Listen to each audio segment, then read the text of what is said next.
আসসালামু আলাইকুম। এটিএন বাংলা সংবাদে সবাইকে স্বাগত জানাচ্ছি আমি আফরোজা রূপা। ঘূর্ণিঝড় রিমাল গভীর নিম্নচাপ থেকে স্থল নিম্নচাপে পরিণত হয়েছে। এর প্রভাবে আজ এবং আগামীকাল সিলেট, ময়মনসিংহ ও কুমিল্লায় হালকা থেকে মাঝারি বৃষ্টি হবার সম্ভাবনা রয়েছে। তবে রাজধানী ঢাকা সহ অনেক এলাকা এখন রৌদ্রোজ্জ্বল আবহাওয়া বিরাজ করছে। এদিকে গত ২৪ ঘন্টায় সর্বোচ্চ বৃষ্টিপাত রেকর্ড করা হয়েছে চাঁদপুরে ২৫৭ মিলিমিটার এবং ঢাকায় ২২৪ মিলিমিটার। এছাড়া চট্টগ্রাম, কক্সবাজার, মংলা ও পায়রা সমুদ্র বন্দরকে ৩ নম্বর স্থানীয় সতর্ক সংকেত দেখিয়ে যেতে বলা হয়েছে। আবহাওয়া অফিস জানায়, বৃষ্টি কমে এলে তাপমাত্রা কিছুটা বাড়বে। উত্তর বঙ্গোপসাগর ও উপকূলীয় এলাকায় ঝড়ো হাওয়া অব্যাহত থাকতে পারে। ফলে পরবর্তী নির্দেশ না দেওয়া পর্যন্ত উত্তর বঙ্গোপসাগরে অবস্থানরত মাছ ধরার নৌকা ও ট্রলারগুলোকে উপকূলের কাছাকাছি থেকে সাবধানে চলাচল করতে বলা হয়েছে।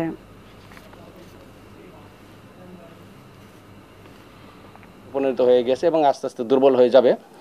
এর প্রভাবে কিন্তু বৃষ্টিপাতের প্রবণতা আস্তে আস্তে বাংলাদেশ থেকে কমে যাবে। আর বৃষ্টিপাতের প্রবণতা কমে গেলে বাতাসের গতিও কিন্তু অনেকটা কমে যাবে, তাপমাত্রা কিছুটা বৃদ্ধির দিকে চলে যাবে। তবে বৃদ্ধি পেলেও তাপমাত্রা যেন হঠাৎ করে যেন আমাদের সেই তাপ প্রবাহের মধ্যে চলে আসবে, সেই অবস্থা এই মুহূর্তে আপাতত নেই। খাগড়াছড়িতে ঝড়ের রাস্তায় ভেঙে পড়া গাছ কাটার সময় বিদ্যুৎস্পৃষ্ট হয়ে রাসেল হোসেন নামে এক ফায়ার সার্ভিস কর্মীর মৃত্যু হয়েছে। গতরাত 10:30টার দিকে খাগড়াছড়ি আলুটিলা এলাকায় এ ঘটনা ঘটে। নিহত রাসেল ঢাকার ধামরাইয়ের আব্দুর রাজ্জাকের ছেলে। খাগড়াছড়ি ফায়ার সার্ভিস জানায়, ঘূর্ণিঝড় রিমালার প্রভাবে আলুটিলার বিভিন্ন স্থানে সড়কে গাছ ভেঙে পড়েছে।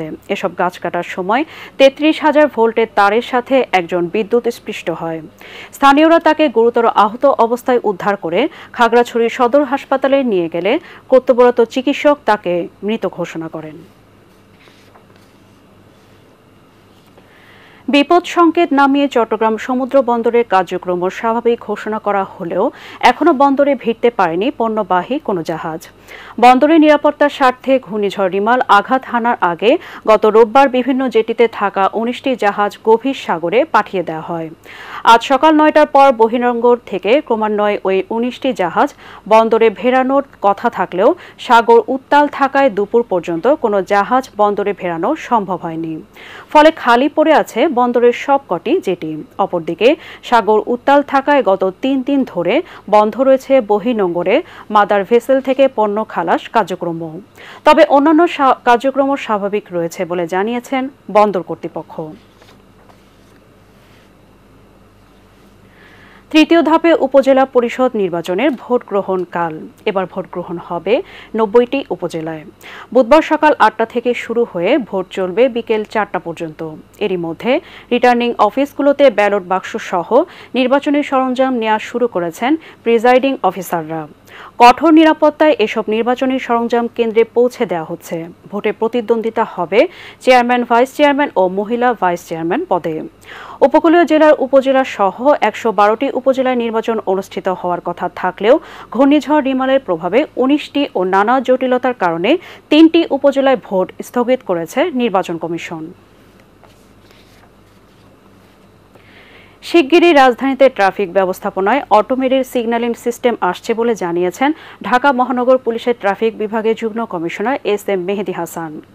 মিন্টু রোডে ডিএমপি মিডিয়া সেন্টারের সংবাদ সম্মেলনে তিনি জানান, এই পদ্ধতি স্থাপন করা হলে হাতে ট্রাফিক নিয়ন্ত্রণের আর প্রয়োজন পড়বে না।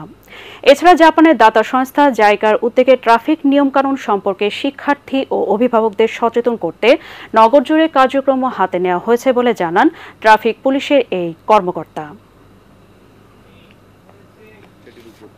আমরা ইতিমধ্যে 2 সিটি কর্পোরেশনের সঙ্গে এবং অন্যান্য স্টেক হোল্ডার্স যারা আছে, যারা অথরিটি আছে, তাদের সঙ্গে বারবার যোগাযোগ করছি এবং আমরা খুবই আশাবাদী যে অচিরেই হয়তো ঢাকা শহরে ধীরে ধীরে এই সিগন্যাল অটোমেশন পদ্ধতি চালু হয়ে যাবে। ক্রিস্টিয়ানো রোনালদোর জোড়া গোলে সৌদি লিগে আল ইত্তেহাদকে 4-2 গোলে হারিয়েছে আল নাসর। আল আওয়াল স্টেডিয়ামে প্রথমার্ধের ইনজুরি সময় দলকে এগিয়ে নেন CR7। 69 মিনিটে দলের দ্বিতীয় আর মৌসুমে 35 নম্বর গোলটি করেন পর্তুগিজ মহাতারকা। এরপর নাসরের আব্দুর রহমান গারিব তৃতীয়বারের মতো ইত্তেহাদের জালে বল পাঠান। শেষ গোলটি মেসারি আল নামেরের। ইত্তেহাদের হয়ে 2 গোল শোধ দেন আল শামরানি আর আল মানহালির।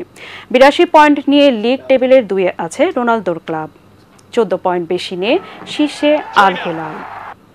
দর্শক, পরবর্তী সংবাদ দেখার আমন্ত্রণ জানিয়ে এখনকার মতো শেষ করছি। এটিএন বাংলা সংবাদ ইউটিউবে দেখতে ব্রাউজ করুন youtube.com/ATN Bangla News। ধন্যবাদ সবাইকে।